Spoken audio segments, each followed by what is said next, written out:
On Tuesday. All right. Those are Judd's keys to a Vikings victory dangling in the background. Jingling is probably the right word. I'm not sure dangling is the word I wanted to use there. All right. Judd's keys to a Vikings victory. This has been a show. A simple misstep. Dangle. A simple misstep. You didn't do that on purpose. What's dangle is good. What's a more uncomfortable word? Dangle or moist? All right. Moist. How many keys to a Vikings win over the Lions? Well, we went to 5 last week for the Cleveland game, and it backfired, and the Vikings lost, so we are back to 4. I thought you were going to bring it to 3 because it's the Lions. We're to 4. We're to 4. By the way, the more I look into the Detroit Lions, like, they're not just 0-4. They deserve it. And I know that they lost on the 66-yard Justin Tucker field goal against the Ravens, but we're talking about the team. Just a few things before I do keys quickly here. Second worst point differential in the NFC. 29th in the league in team PFF grade. They have trailed by 18 or more in 3 of their 4 games, and they currently have 5 starters on the IR, and that doesn't include guys that are hurt and not going to start who haven't been placed on IR, okay? So this team, like the Vikings should win by at least 10. I think more now. Key number 4. Do your job. Even without Michael Pierce expected to play because of his elbow injury, okay? This needs to be the first game of the season that the Vikings hold their opponent to under 100 yards rushing. The Lions are 20th in the league in rushing. They are averaging right now 101.8 yards per game. But this is the game where you hold them down. They're on the road. If this was in Detroit, I might say, well, it's going to be tough because you don't have the home crowd. But you're going to have the home crowd. It's time for the Vikings, if they're going to do anything this season, to move up from being 25th.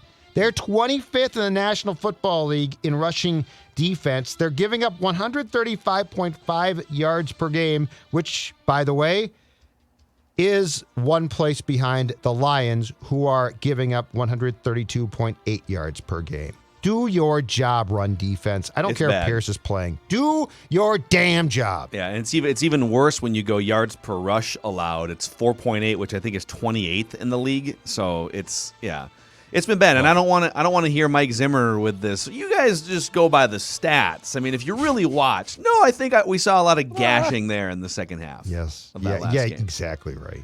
So it's the Lions. This should be an elixir game across the board. In fact, if this isn't just an absolute thrashing at home of the Lions, then like if they only win this game by 3 points or something, do you still fire Mike Zimmer? I fire him on spot. I probably wait, but you got to win by 14 or more now. Seriously, I mean, this team's a mess. Job. Yeah. Man Campbell has a mess on his hands. All right. Key number 3. Better go to Jared. All right, that's right. Jared Goff. He went to Jared. Exactly right. Oh, that's where that is. Okay. And here's what I want, and here's what I mean by this, because I don't mean the Vikings. I mean the fans in U.S. Bank Stadium. Jared Goff playing for Sean McVay with a good Rams team, as Dex has talked about before, essentially peed his Rams pants when he was here last time, okay? He's now coming in with the Detroit Lions, who, if you look offensive line-wise, there's nobody left. There is nobody left.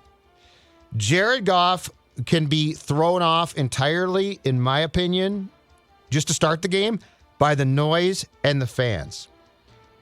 These fans got to Baker for sure. Baker Mayfield, and I know he's hurt too. Non-throwing arm, by the way. But there was no doubt in my mind that the noise, despite what some people said about there wasn't enough noise, bleep that. Dude. I was there. I saw it. I think that was I heard only Randy in Cottage Grove that said that. Randy. No, it turned out there was a certain play-by-play guy in town, too, who said the fans didn't bring it. No way. Yeah. Said the fans, I didn't hear it, but I got notes that said that, in fact, I think that Randy might, I'm worried, let's just say I'm worried that our friend from Cottage Grove might be talking to other influential people in the business. Well, he's going to have to choose, all right? He's going to have to choose his alliance. I'm just saying. Can't have him double dipping like that. But I'm going to tell you right now, negative Judd Vikings fans is telling you that you did your job against Cleveland, and you will do your job again against the woeful Lions, and Jared Goff with the Lions is certainly not as good a quarterback as even an injured Baker Mayfield is with Cleveland. Danielle Hunter, I think, might be going up against some guy by the name of Matt Nelson at right tackle, who is a converted defensive lineman who played at Iowa, and he's now playing right tackle for Detroit. It's weird. Like, this should be a mauling. And Jared Goff, I'm going to tell you right now, I'm a little bit concerned for his health, but I think he's in huge trouble. It's bad. The Lions are bad. All of this makes me think the Lions are winning this game with a last-second field goal now. Now that we're through key number 2 who I here, blame for that? The fans. Fans are of all the things that went wrong last week, the fans, number one, didn't bring enough drunken energy. All right, next key. Fans.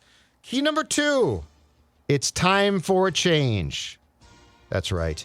This is the game where we, watching on TV, or in the press box, or in the stands, look down and at left tackle, we see the first-round pick, Christian Darrisaw, playing. I don't think it's going to happen. Rashad Hill is a backup. Rashad Hill, if you continue to just put him in there, what you got against Myles Garrett on Sunday is going to happen, not in this game again, but it's going to happen again. Christian Darrisaw, I don't know if he can take this or not, but I'll tell you right now, you need to get him in there. And I am also getting very tired in this town, and it seems to be a theme here, and I don't know why it's us. But while young players in different sports are like given opportunities and succeed, why do we slow bake everything, it seems like sometimes? Well, Justin Jefferson's good, but he's new. For 2 games, he's going to have to prove that in game 3. But, I mean, you think about it, like, how much do we slow cook things? You know, this guy can't. No, we clearly brought him up too quickly. And with different teams in different towns, variety of sports, you see, this young man stepped in, and look at what he's doing already. It's high time to play Christian Darrisaw starting in this game and sink or swim with your first-round pick. Not Rashad Hill, who's a backup and who, if you pumped him full of truth serum right now, would say, I'm a backup. So what is has Mike Zimmer given a reason other than now we're just, taking it practice by practice? Well, he's been hurt and they're frustrated by it, but but it feels like in this town, we've got this propensity to slow bake guys more than most teams or towns. He's been a full participant for a couple of weeks. Yes. I get that he didn't practice throughout the offseason, but he's been up to speed the last couple of weeks. And it's presumably he's been studying his playbook for 6 months. He's been in all the offensive line meetings, right?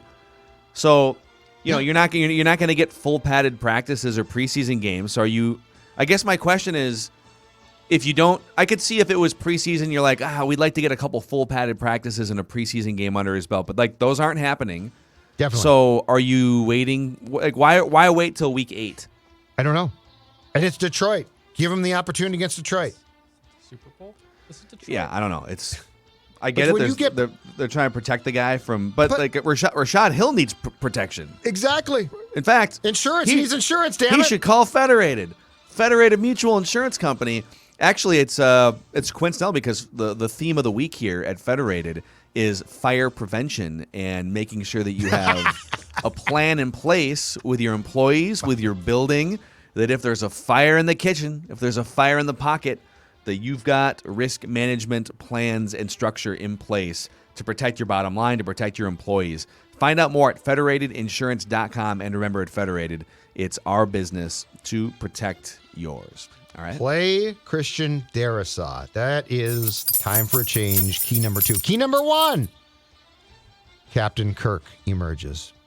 That's right. Not William Shatner. Kirk Cousins. So the offensive line was brutal, which is, it's frustrating too, because I felt like, especially in the first half against the Bengals, the offensive line was terrible. Then they really bounced back nicely. And I know Cleveland's good, and defensively they're exceptional. But they didn't just sort of like fall off against Cleveland. They looked awful against Cleveland. Okay, so it's time to bounce back there. But it's also time for Kirk Cousins to have for the third time in 4 games, and for the second time in this 3-game homestand, to go off and have a huge day. And I'm not talking handing the ball off. I'm talking passing the ball to Jefferson, to Thielen, to Osborne. Heck, Gronklin is fine too. The Lions are 21st in total defense. They are 29th in score, 29th of 32 teams in scoring defense. They're giving up 29.8 points per game. This is a huge game for Kirk, and I'm talking a huge passing game. Clint Kubiak, I hope you're listening.